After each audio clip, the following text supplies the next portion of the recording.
Class 10. Now we will start the chapter electricity, chapter number 12. Before discussing this chapter, we have to know about these 7 points. ये जो 7 points हैं chapter के starting में आपको ये basic चीज़ें पता होना बहुत ज़रूरी है. तो इस चैप्टर के अंदर हमें आपको सबको पता है कि जो इलेक्ट्रिसिटी है, तो आपके घर में जितने भी एप्लियंसेस हैं, लाइट्स हैं, फैंस हैं, मोटर, रेडियो, टेलीविज़न, ये सब कॉमन एप्लियंसेस हैं जो कि इलेक्ट्रिसिटी के ऊपर वर्क करते हैं. अब अगर इलेक्ट्रिसिटी नहीं होगी तो ना ही आपके घर में मोटर, फ़ैन, जितने भी इलेक्ट्रिकल एप्लियंसेस हैं वो काम नहीं करेंगे. तो इलेक्ट्रिसिटी भी आपकी एक बहुत इम्पॉर्टेंट सोर्स ऑफ एनर्जी है. That is very important source of energy, जिसके एब्सेंस में आपके घर में जितने भी एप्लियंसेस हैं वो काम नहीं करेंगे. तो बेटे इस चैप्टर में पूरे चैप्टर इलेक्ट्रिसिटी को अंडरस्टैंड करने के लिए आपको कुछ ये पॉइंट्स के बारे में नॉलेज होना बहुत ज़रूरी है.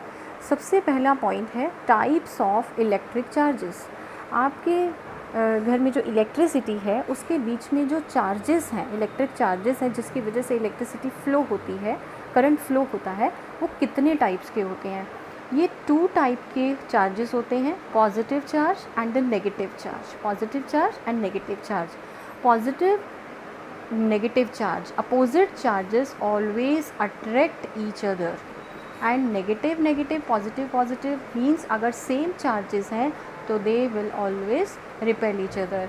Unlike charges always attract each other and like charges means negative या positive charges, they will always repel each other. अब बेटे चार्जेस के यूनिट होता है दैट इज़ कूलॉम. चार्जेस का यूनिट है दैट इज़ कूलॉम. ये एक साइंटिस्ट था, उस साइंटिस्ट के नाम के ऊपर, कास्ट के ऊपर ही इसके यूनिट्स का नाम रख दिया गया कूलॉम.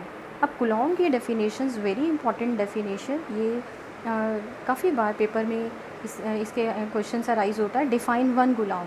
तो कूलॉम की डेफिनेशन आपको क्या लिखनी है?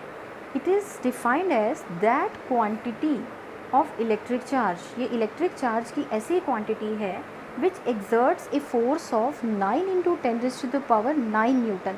ये 9 × 10⁻⁹ न्यूटन का फोर्स एग्जिस्ट करती है किसके बीच में? इक्वल चार्जेस के बीच में. और कंडीशन क्या है?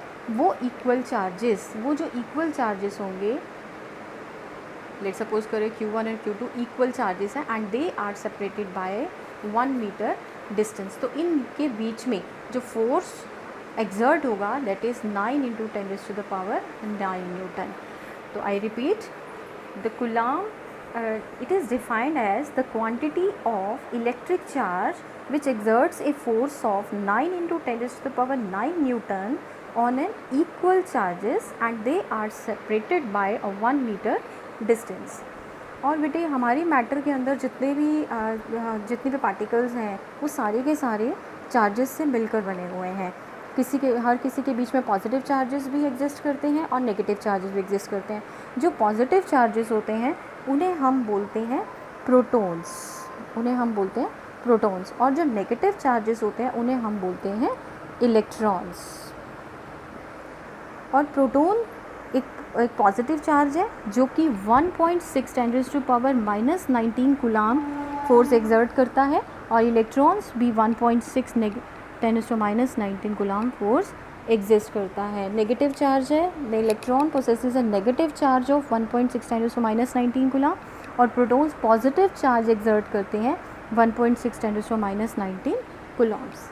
Now the second point, insulators and conductors. ये आपने बेटे प्रीवियस क्लासेस में भी रीड किया है. इंसुलेटर्स क्या होते हैं?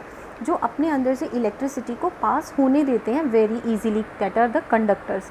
और जो अपने अंदर से इलेक्ट्रिसिटी को पास नहीं होने देते वो होते हैं इंसुलेटर्स.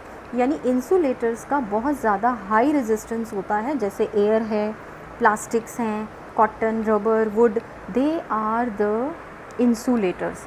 और कंडक्टर्स जो अपने अंदर से इलेक्ट्रिसिटी को कम्प्लीटली पास होने देते हैं, और इनका रेजिस्टेंस बहुत कम होता है, यानी very low resistance between them. जैसे कॉपर है, एल्युमिनियम है, सिल्वर, आयरन, ये सब क्या होते हैं? आपके कंडक्टर्स होते हैं. क्या रीज़न है कि कंडक्टर्स के अंदर इलेक्ट्रिसिटी फ़्लो करती है? क्योंकि ऐसे मटेरियल जिनके अंदर फ्री इलेक्ट्रॉन्स होते हैं, बिल्कुल फ्री, अगर वो फ्री होंगे तो उस सब्सटेंस के अंदर वो मूव करेंगे और इलेक्ट्रिसिटी जो है वो पास हो जाएगी। लेकिन इंसुलेटर्स के अंदर इलेक्ट्रॉन्स फ्री नहीं होते और इलेक्ट्रॉन्स के फ्री ना होने की वजह से इसके अंदर से इलेक्ट्रिसिटी पास नहीं होती, क्योंकि इलेक्ट्रिसिटी सिर्फ इलेक्ट्रॉन्स की फ्री मूवमेंट के ऊपर डिपेंड करती है। अगर इलेक्ट्रॉन्स फ्री हैं तो वो मूव करेंगे, अगर फ्री नहीं है तो वो मूव नहीं करेंगे और वो इंसुलेटर की तरह बिहेव करेंगे। तो बेटे next third point we will discuss on tomorrow in the next video.